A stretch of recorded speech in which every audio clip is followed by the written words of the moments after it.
डर की भांति अपने जीवन को व्यतीत करना चाहते, स्वतंत्रता और आत्मसम्मान के साथ, क्योंकि अपने आत्मसम्मान की रक्षा तो आपको स्वयं करनी होगी। या फिर आप सभी अत्याचार को सहना चाहते हैं, प्रतिपल प्रतिदिन ऐसे मरना चाहते हैं आप सब। इन दोनों स्थितियों मूल्य तो हमें ही चुकाना होगा, किंतु आपको चिंता करने की कोई आवश्यकता नहीं है।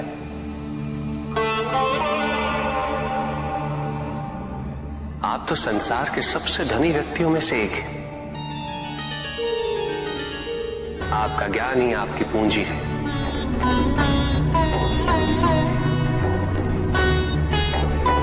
ज्ञान का दान तो संसार में सबसे महत्वपूर्ण दान होता है,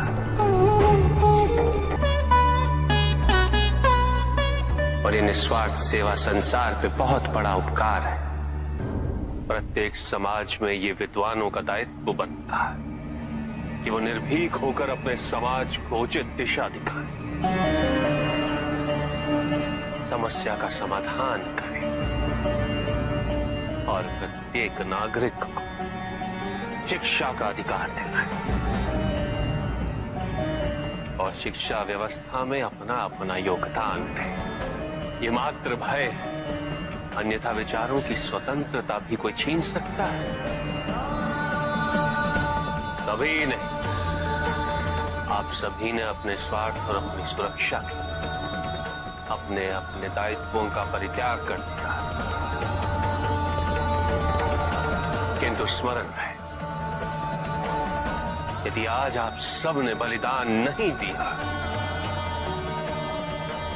तो आने वाले समय में इसका परिणाम आपकी संतान को भुगतना होगा। आपकी आने वाली पीढ़ी को भुगतना होगा। जिस मन पर शब्दों का आक्रमण हो,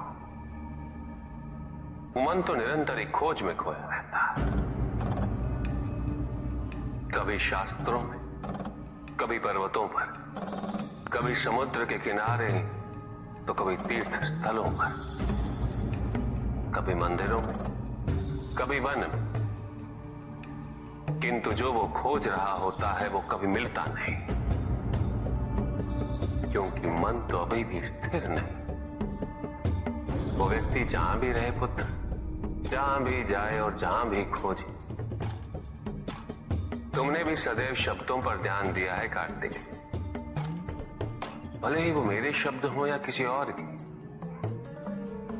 तुम्हारी प्रतिक्रिया तो उन शब्दों पर ही आती, और जो मन केवल शब्दों को सुनता है वो उसके निहित अर्थ से स्वयं वंचित रह जाता।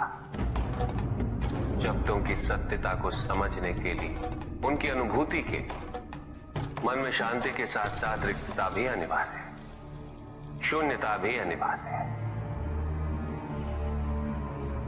मन में इतना स्थान होना चाहिए पुत्र कि वो शब्दों के परे पहुंचने की यात्रा कर सके, किंतु मन कभी शून्य नहीं रहता, रिक्त नहीं रहता। वो सोचता है कि शब्दों का आधिक्य ही ज्ञान अर्जन है, शब्दों से ही ज्ञान है, इसलिए शब्दों का संचय करता रहता है। मन ये नहीं जानता कि परम ज्ञान तो शब्द अतीत है, एक अनुभूति जिसे शब्दों से बांधना असंभव है। शब्दों का अपना मूल्य क्या है कार्तिक? कुछ भी नहीं। जब भी कोई ईश्वर का नाम लेता है तो क्या ईश्वर मात्र एक शब्द में ही सीमित हो जाते? नहीं, यहां शब्द सत्य नहीं, सत्य है वो अनुभूति जो इन शब्दों में विद्यमान है। यदि शब्द ही सत्य होते तो मात्र भोजन कह देने से व्यक्ति की क्षुधा शांत हो जाती। इसीलिए माता शब्दों की नहीं पुत्र, उस अनुभूति की है जो उन शब्दों से संबद्ध है। यदि शब्द नहीं भी होते तो वे ईश्वर अवश्य होते। यदि शब्द नहीं भी होते तो सुख और दुख की अनुभूति अवश्य होती। जल की शीतलता की अनुभूति होती, सूर्य की ऊष्मा और चंद्र की शीतलता की अनुभूति होती, प्रेम की अनुभूति होती। किंतु यदि अनुभूतियां ना हो तो शब्द निरर्थक है। शब्दों से तृप्त हो जाना ज्ञान का अंत है, अज्ञानता का प्रारंभ है। ज्ञानी वही है जिसके पास अनुभूतियां, अनुभव हो,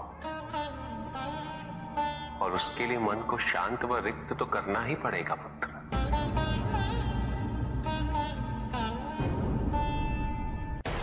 व्यक्ति यदि ये सोचे कि उसके दुख का कारण कोई और है तो सुखी कैसे रह पाएगा? यह असंभव है, क्योंकि दूसरों को परिवर्तित करना उसके वश में नहीं। वो तो केवल अपने आप को परिवर्तित कर सकता है। यही एक स्वतंत्रता है उसके पास। जो पीड़ा है, जो कष्ट है, वो व्यक्ति के अपने फल है, अपने निर्णय के फल। और जिस दिन वो अपने निर्णय परिवर्तित कर ले, उसी दिन उसके जीवन में परिवर्तन भी आ जाएगा। श्री कृष्ण ही सत्य है, संपूर्ण सत्य।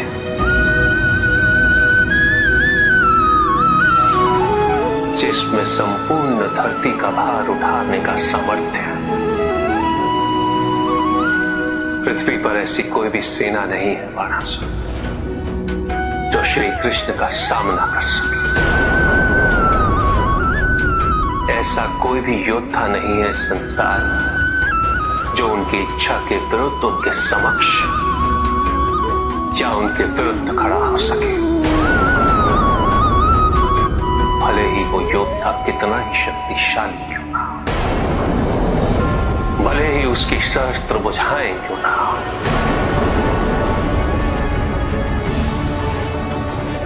भले ही उसकी भुजाओं में सहस्त्र हाथियों की शक्ति क्यों ना हो, किंतु वो तो एक साधारण मनुष्य है।